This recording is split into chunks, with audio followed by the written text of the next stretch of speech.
This work that we're sharing is part of a grant that teachers in the Philadelphia Writing Project wrote to the Library of Congress for, and we were awarded to be creating K-12 curriculum materials for supporting civically engaged argument writing with primary sources. We are drawing and are planning on 3 buckets of resources, and what we think is sort of novel or exciting about our work is that each of these alone is really powerful to work with, and there are really great reasons to use them. And what we're really excited about is what happens when we put them all together and we try to weave in some of the benefits of each of these different sets of resources or approaches, what comes out of that. And the first is the culturally and historically responsive literacy framework developed by Dr. Gholdy Muhammad. The second are resources from the National Writing Project's College, Career, and Community Writers Program. And the third, and this is where most of our grant funding is coming from, is the Library of Congress's Teaching with Primary Sources program. The culturally and historically responsive literacy framework is really powerful because it pushes us to think about not just the skills and the intellect or content that are part of curriculum and unit planning, but to add some additional dimensions that we think are really useful in engaging all students and in making sure that we are achieving equity and justice in our work. And so Dr. Gholdy Muhammad studied Black literary societies, some of which started right here in Philadelphia. And she said, you know, in the work that they're doing to both learn from each other and also change the world, these are different pursuits that were part of that work. So as we share and develop curriculum resources that we'll put online later on in the summer and then into the fall and throughout next year, we'll be thinking about identities, skills, intellect, criticality, and joy. And it's the identities, criticality, and joy that are sort of the additions to what we might think of as the typical curriculum.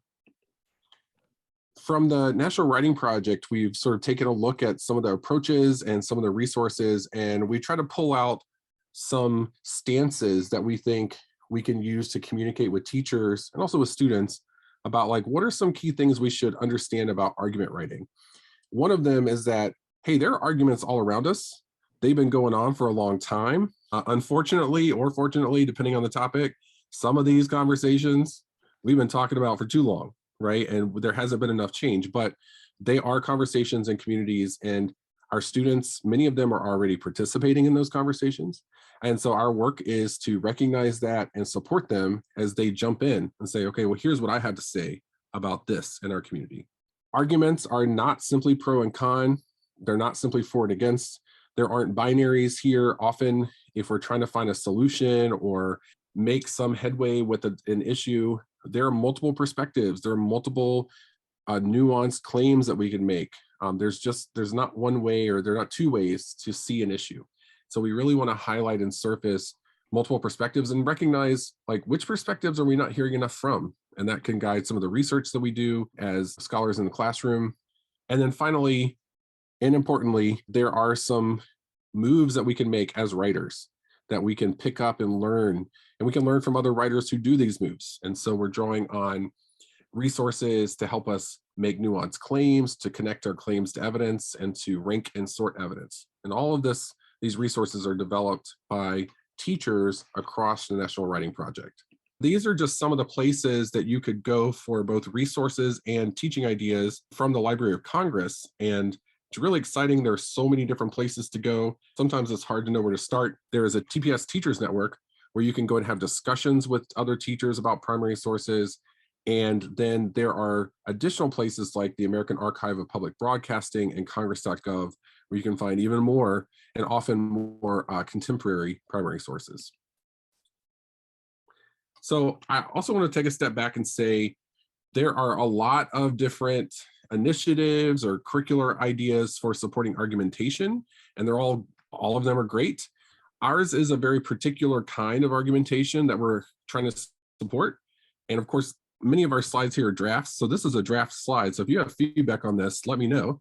But the way I'm trying to describe our work right now is, we're not trying to help students write a response for a standardized test. We're saying we want students to participate in contemporary conversations that are public, that we can write toward or compose other text for, whether it's an op-ed or something else, but they're meant to be public and they're meant to be shared with others. So it's different than some of the other argument resources and projects out there. And we think this is a really important kind of argumentation that the NWP is supporting and that we want to take up and support as well. And I'm going to turn it over to Javea to talk through an example of what she's been working on. So what I've been working on with my middle schoolers in our Instruction Media Center is we're looking at child labor laws. And in middle school, they're thinking about getting part-time work. They want to work after school. They want to make their own money. So I definitely thought that this would be kind of a grabber at the beginning of the year, especially since they just came off the summer. So the first thing I did is I found an essay that was easier to read, and it was The March of the Mill Children.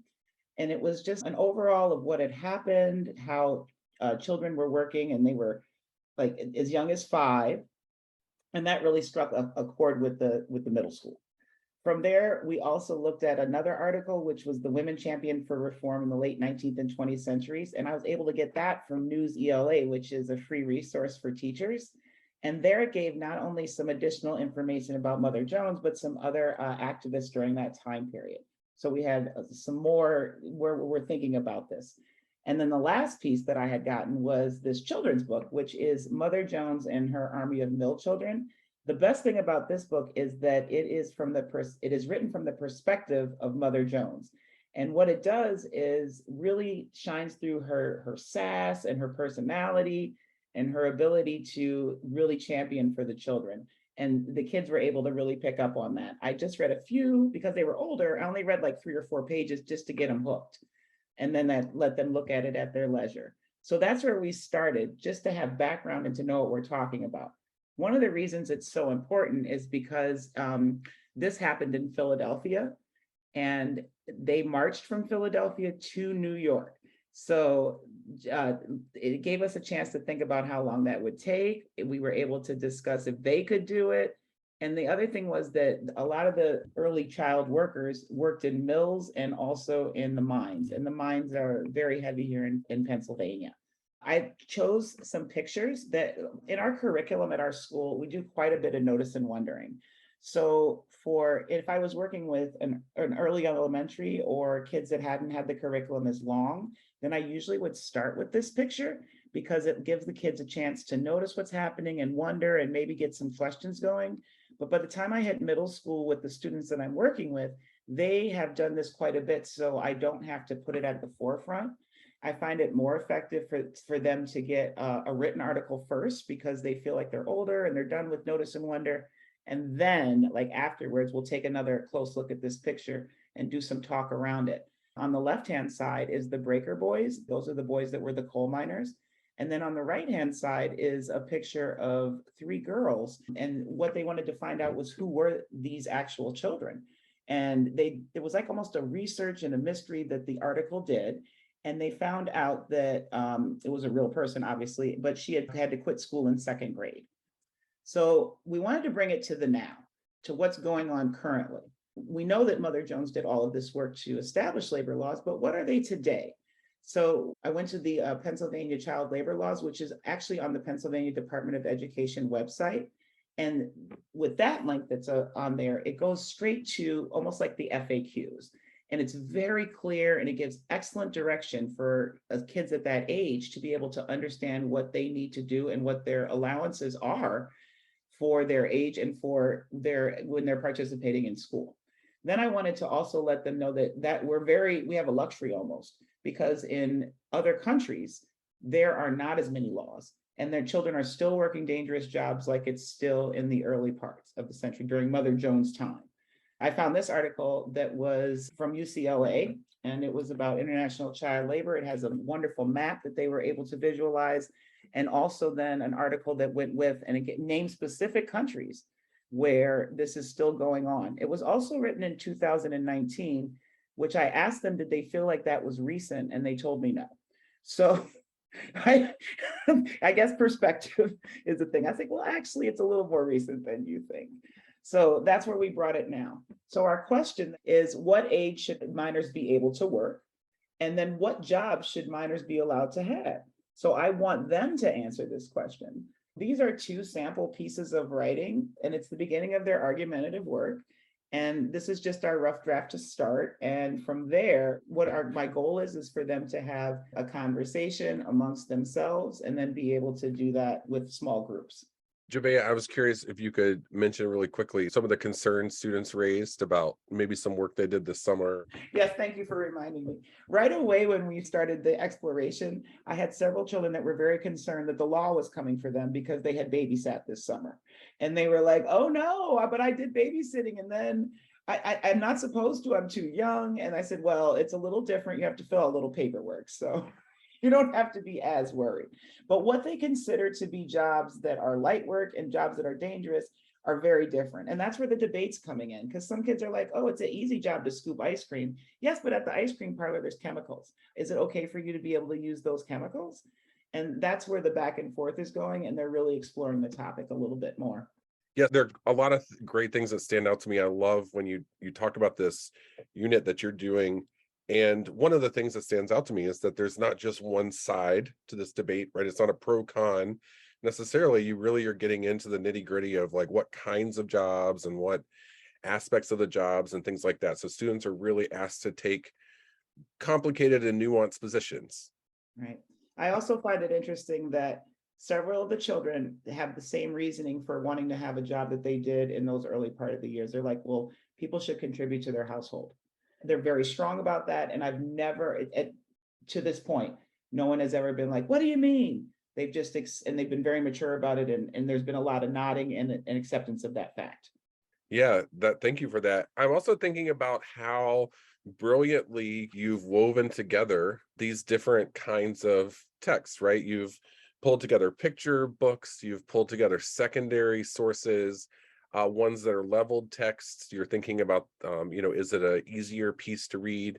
Even you excerpted from the children's book, right? And you read the whole thing, right? And that's something we can think about with text and text sets as well. You're thinking about when does the photograph come in and things like that. How is the photograph sparking further inquiry, right? You're talking about that as well, that this photograph is driving some things that students want to know more about. That you've also selected texts that have a local connection. I think we're lucky in Philadelphia that we often have so many historical, topics that we can draw from.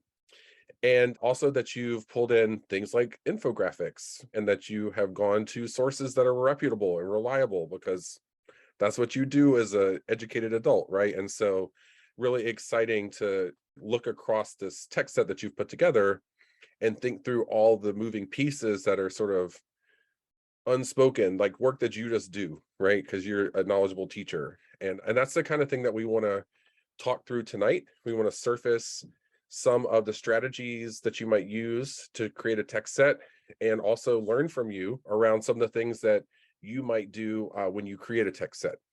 So I'm going to pause the recording in a moment, but I want us to reflect on our own, and you could type this up in the chat box, but you don't have to send it yet if you don't want to. Like, why would we want to use a text set in the first place? I could be wrong, but a lot of times curricula include a text, right? Or maybe a pair of texts. And we're talking about like quite a few different texts here that Javea has assembled around this one topic. So like, why would we want to use a set of texts? And like, do you currently do this kind of work in your class with 3, 4, 5, 6 or more texts? And particularly, why is a use of a text set useful when it comes to supporting argument writing? So what we want to do now is I want to walk through some suggestions on how you might put together argument-based text set. And this is coming from teachers that have worked with the National Writing Project on C3WP. I didn't number these because they're not steps in my mind. They're really like things that you do, but this process is going to be iterative. So like one of the things you're going to need to do, and it might shift in the middle of the work of making the text set, is you got to pick a topic, right? We got to be arguing about something or around something. You also might be trying to focus on particular argument writing skills. And one of the things C3WP does is there are many units that target things like evaluating evidence or ranking evidence or connecting evidence to claims or writing a nuanced claim.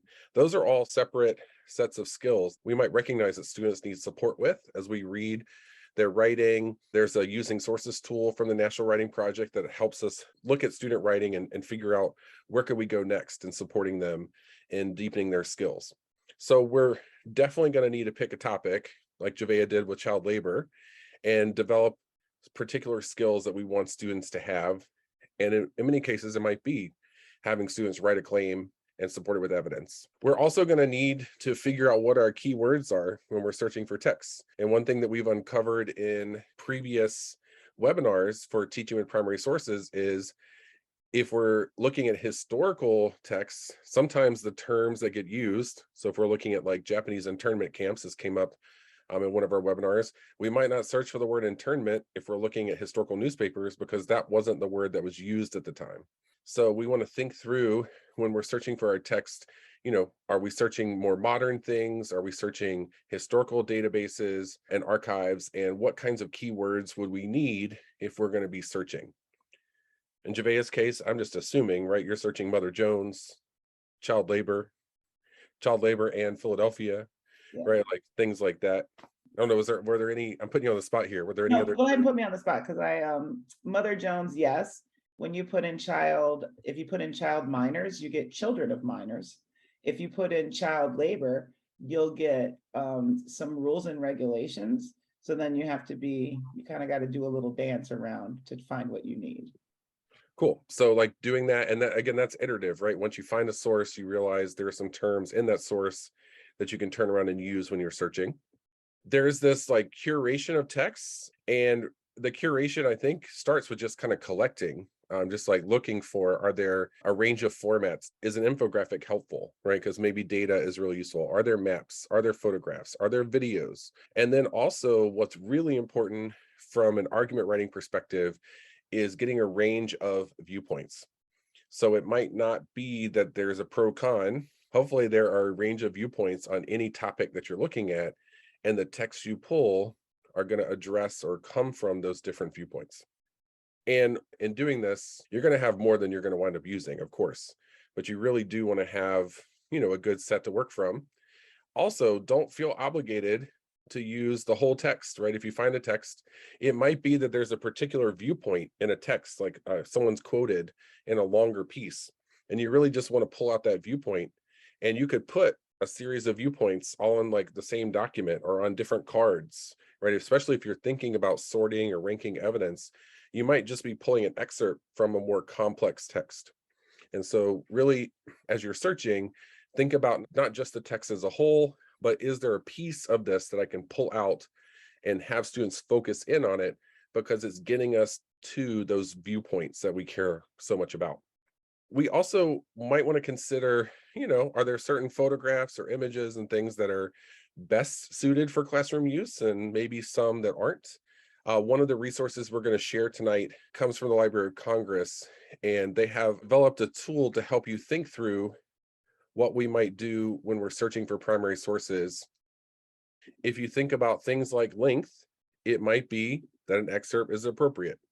If you have a historical document where it's handwritten, is there a transcript? Even with the video, is there a transcript that could be useful? Do we know who made it? Does it matter? Do we know when it was made? So there are a lot of different things that we could think about when we're looking for text, particularly historical documents. And sometimes it just might be that we have a photograph, but it just doesn't do the work that we need it to do because we don't know enough about it. We don't know who made it. And sometimes we don't even need all that, but often that's useful.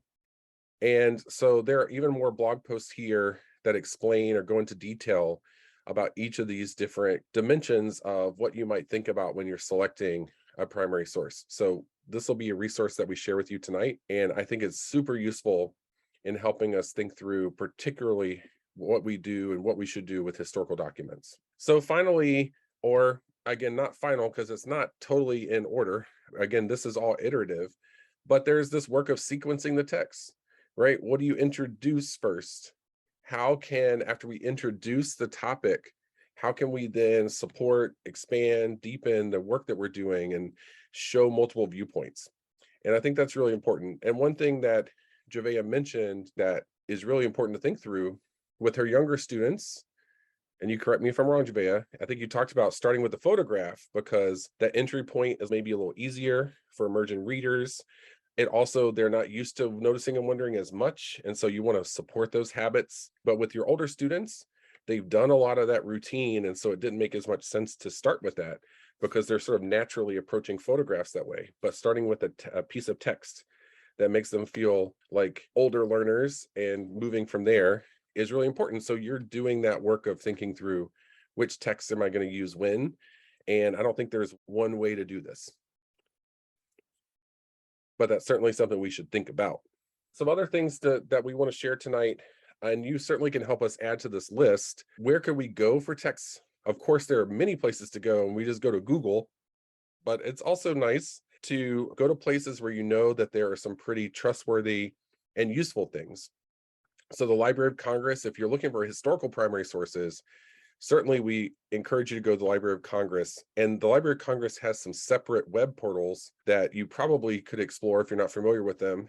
Chronicling America, which are millions of historic newspaper pages that are full text searchable.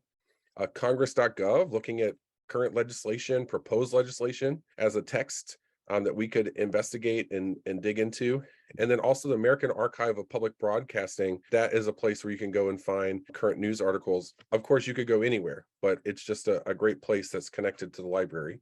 Another place for primary sources is DPLA, or the Digital Public Library of America, which searches a number of different archives. And so it's a great second stop, if you will, if you're going for primary sources. And then some more local ones, phillyhistory.org allows you to search for primary sources, even by address. So if you're looking for a particular neighborhood, you can search an address and there will be photographs and things that come up that are connected to that location. And then if you have a Free Library of Philadelphia library card, you can search a database of 10 different historical Black newspapers, which again, if we're thinking of variety of viewpoints, it might be a great place to go. And again, that's a free database for anyone who has a free library card. Then these are some places that I think Jabea and I like to go. Newsy LA, Scholastic. So I just type in scholastic.com and then a topic like in my Google search, and then it'll bring up if there's a Scholastic article. Time for Kids, Nat Geo for Kids. There are other places that you'll feel like are really heavy hitter places for current news articles that you like to go to. I'm happy to add to the list, and feel free to put it in the chat or unmute. So at this point, I have a document that I'm going to share, and the document has 2 example text sets that we've put together as part of our project.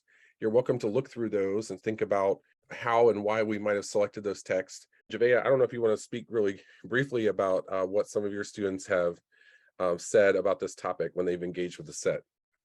They really were quite interested in this topic, and it's because it's like a culture within Philadelphia, so they could speak to it, and they had, oh yeah, I know a friend and I've gotten a ride. But then there was also a lot of work around solution and thinking about where people could ride, as opposed to no, they should never do it, which I also found pretty interesting, that they wanted to really make sure that everyone had the opportunity to do it. We also have a table with the different parts of this process that we're encouraging to go through, where we're hoping that you can select a topic, think about some search terms that you might use, and then begin to search for text.